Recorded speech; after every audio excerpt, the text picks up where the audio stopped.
Bago sumapit ang gabi, inutusan ni Aling Pilar sina Marco at Mila na kumuha ng ilang mga bagay mula sa kanilang bahay. Isang piraso ng damit na madalas nilang suot, ilang butil ng asin, at isang kandila na kailangang itirik sa labas ng kanilang pintuan. Huwag kayong matutulog ngayong gabi. Manatili kayong gising.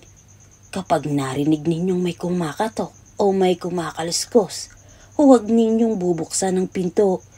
Kung maaari, magdasal kayo. Pero, paano kung pilitin silang pumasok? Tanong ni Mila, halatang nanginginig ang boses sa takot. Magkakaroon kayo ng proteksyon. Basta't manatili kayo sa loob at sundin ang mga bilin ko. Hindi sila makakalapit. Pero, kung may mali kayong gawin. Huminto si Aling Pilar at matamang tinitigan ang mag-asawa. Hindi na namin sila mapipigilan. Dumaan ang oras at habang papalapit ang gabi, lalong lumalakas ang hangin sa paligid ng kanilang bahay. Nakaupo sina Marco at Mila sa sala, hawak ang mga kamay ng isa't isa, habang ang kandilang inilagay nila sa labas ng pinto ay nagbabaga sa dilim ng gabi. Tahimik ang buong baryo, tila hinihintay ang mangyayari. Naramdaman nila ang bigat ng gabi, ang katahimikan na parang may nagbabantay mula sa kadiliman. Pagsapit ng hating gabi, naramdaman ni Mila ang kakaibang lamig. Mas malamig pa kaysa sa dati. Napansin din niyang parang masyadong tahimik ang paligid. Tila walang kahit anong ingay maliban sa kanilang paghinga. Mula sa labas, nagsimula na ang mahihinang kaluskos. Unti-unting naging malinaw ang mga yabag ng mga paa at ang malamig na hangin ay tila dumadaan sa kanilang pintuan. Marco, pabulong na sabi ni Mila habang mahigpit na hawak ang kamay ng asawa. Narinig mo ba? Tumango si Marco. Pilit na pinapalakas ang loob, pero ramdam ni Mila ang kaba sa kanyang boses. Oo, naririnig ko. Huwag tayong magbubukas ng pinto. Tandaan mo ang bili ni Aling Pilar. Ngunit habang lumalapit ang mga yabag, mas lumalakas ang katok sa kanilang pintuan.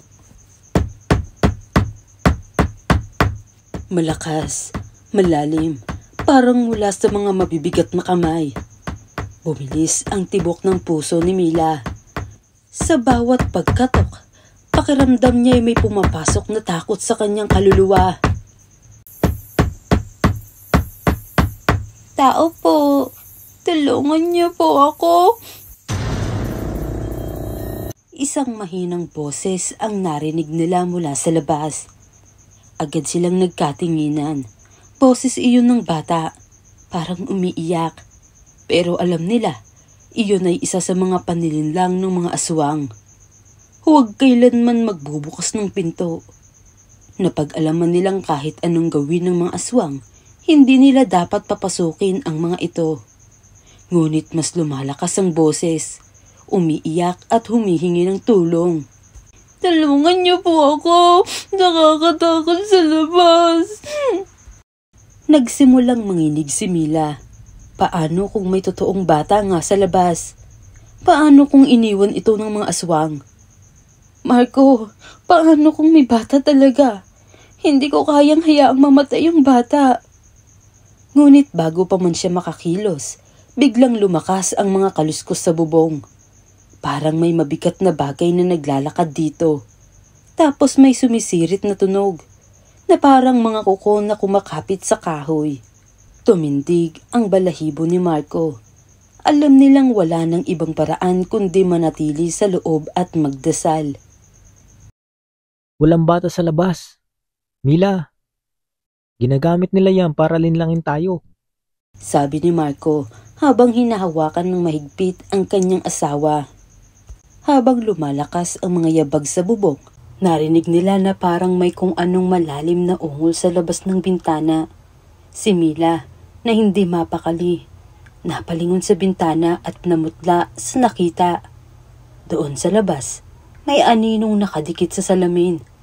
Isang figura ng nilalang na tila hindi tao. Mahaba ang mga braso nito at matutulis ang mga kuko. Ang mga mata nito ay kumikislap ng pula sa dilim.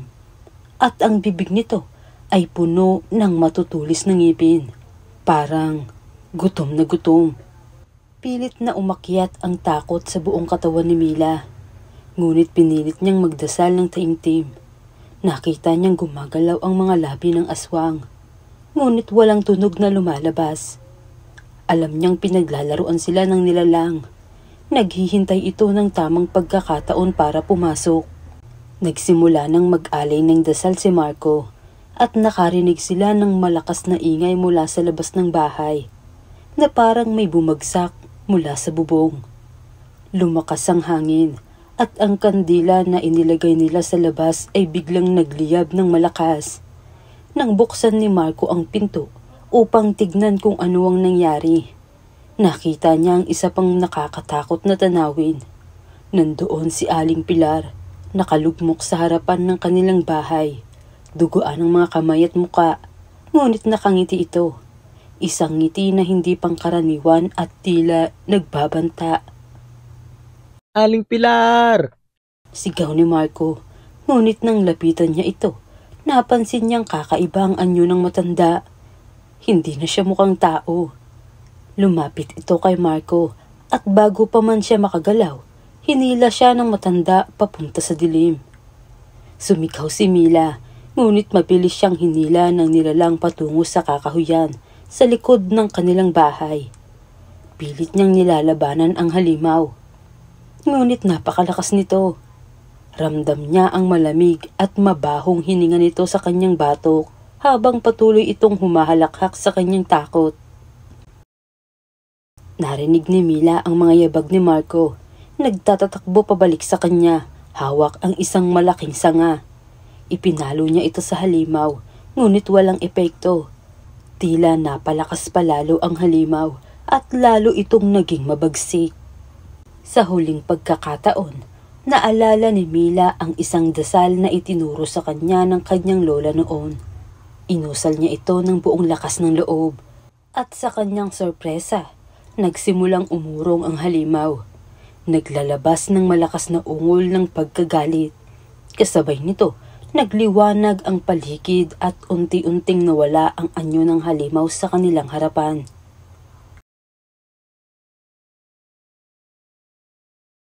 Matapos ang gabi ng takot, mabilis na nagdesisyon sina Marco at Mila na lisanin ang bagong baryo.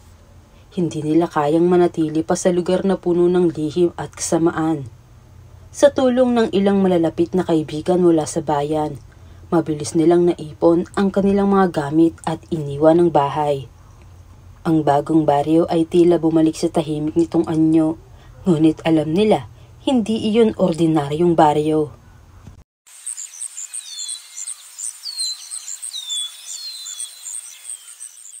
Ligtas na tayo, Han.